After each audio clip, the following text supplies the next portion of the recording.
Hello everyone, this is Ruari Williamson of the Everything Geek podcast, and in this video I will be showing you a look at my haul from MCM Ireland Comic Con, my first convention of 2016. Been a while coming, which has been unfortunate. There was a couple of conventions I'd hoped to attend earlier in the year. Unfortunately wasn't able to do so, but finally July, halfway through the year, and finally at my first convention of the year, but there are more to come, of course. And it was very exciting for me as well because this was the first convention I got to attend as part of the press, which was very exciting for me. Makes me feel like a professional now, I guess. Not sure what I've been, the few years I've been doing this podcast, but it just was really great, to finally attend a convention as part of the press, and of course, I'll have a lot of coverage as well to accompany this whole video, and just lots like footage from the event, a report, of course, and pictures, of course, as well, which are already up on our Facebook page.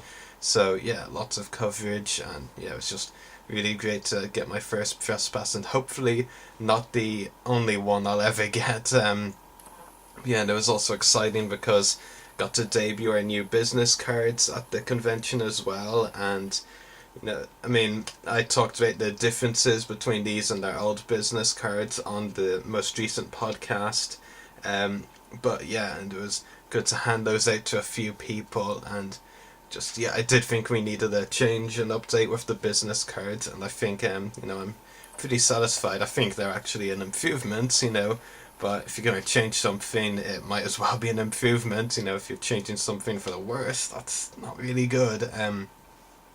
But yeah, as I said, this is a whole video, so I will talk about what I purchased at the convention.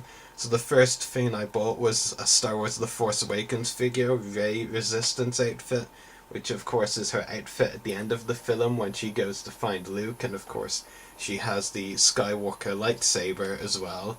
And this is a figure I've been after for a while, and I haven't really seen it in stores. In fact, I can't think of any examples where I have off the top of my head. So I'm going to actually assume that I've never seen it in stores, but it's a figure I've been wanting for a long time, and it was great to finally find that. And it was very cheap as well, actually.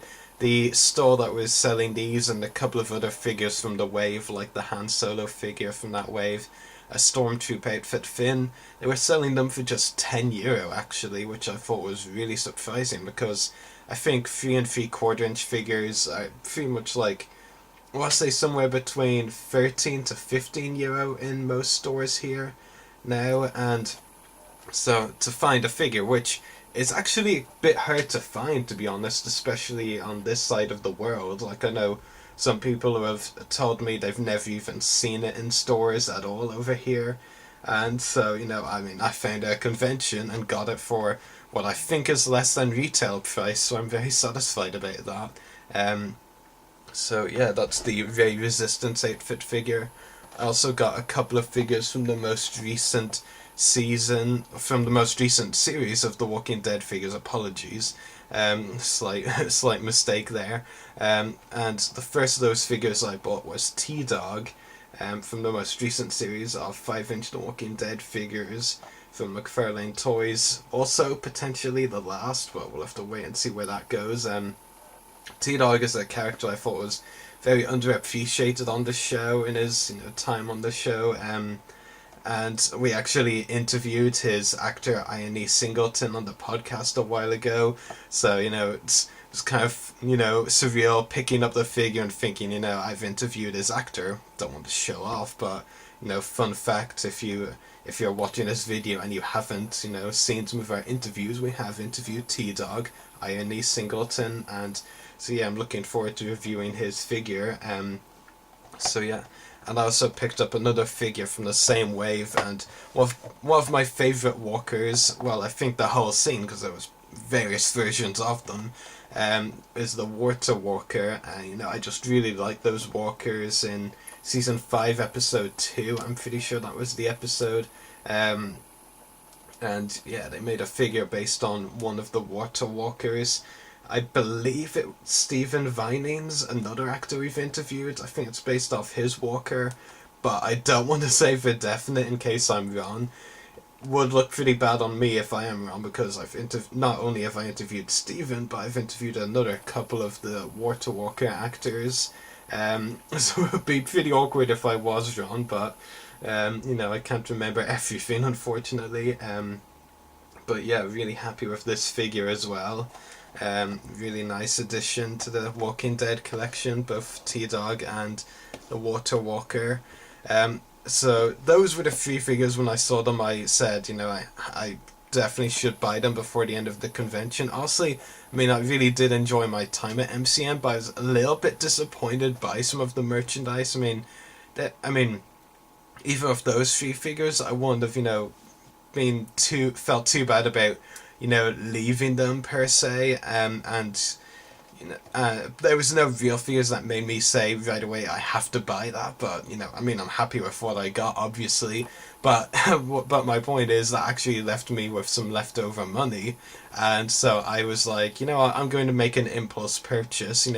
I've really been enjoying, obviously if you listen to the podcast you'll notice we talk a lot about the ongoing Pokemon series XY, and I'm like, Pokemon XY, that particular series is ending this year, and I was just like, I have to buy something, as a memento, because it is what the series that got me back into Pokemon. So I made an impulse purchase of a Noibat figure, complete with a Pokeball and all. Noibat Pokemon I really like, it's really cool. Even a couple of my friends, Graham and Maureen, staff members on the podcast as well, just, they don't follow Pokemon as closely as I do, but they were just like, he's adorable. I'm not the kind of person who says that about something, but, it's, I just had to make an impulse purchase, and, I didn't have to, I chose to make an impulse purchase, but, it's been a long time since I've bought something Pokemon related, so why not? So yeah, definitely going to be reviewing these 4 figures at some point. Probably soon. Considering the Walking Dead figures are still fairly recent, and I guess you could say the same for the Ray figure. Not as recent, but still recent enough. But yeah, they're definitely going to be collectibles I'll be reviewing very soon. So yeah, and in terms of my overall experience at MCM, I thought it was really good. I did attend the MCM back in 2014, MCM Ireland, which Warwick Davis was one of the guests at, and I honestly kind of preferred that one. The reason why was because of the merchandise, actually. There was a great blend of new releases, but there was also some really great stalls that were selling old figures, like old Star Wars figures, very cheap. And there wasn't really that so much this year. There was less of a focus on merchandise stores, which for some people might be a positive. For me, I was like, no, I wasn't really, that was like the thing that, disappointed me a little bit, but otherwise the event was great. The guests were great. I attended Nolan North and Peter Davison's panels, both of them great speakers. It was really nice hearing their stories. And as well, there was just a lot of great costumes, of course, as well. Lots of people that put in a lot of work into their costumes, some of which you can see on our Facebook page, because I took some pictures and posted them on the Facebook page. Just overall had a good time. It was always good to, spend time with friends as well, attending conventions, and, I did get some good figures, so I can't complain about that. I just wish there was a bit more merchandise there, if you know what I mean. But yeah, still had a great time, and I want to thank the staff of MCM for, giving me a press pass. That was a nice surprise, really, and yeah, hopefully, as I said earlier, the first of, and well, not the last. I was going to say the first of many, but that sounds a bit, big-headed, so I'm not going to say that, but hopefully it's not the last. Anyway, I hope you've enjoyed watching this review, and be sure to stay tuned. See ya.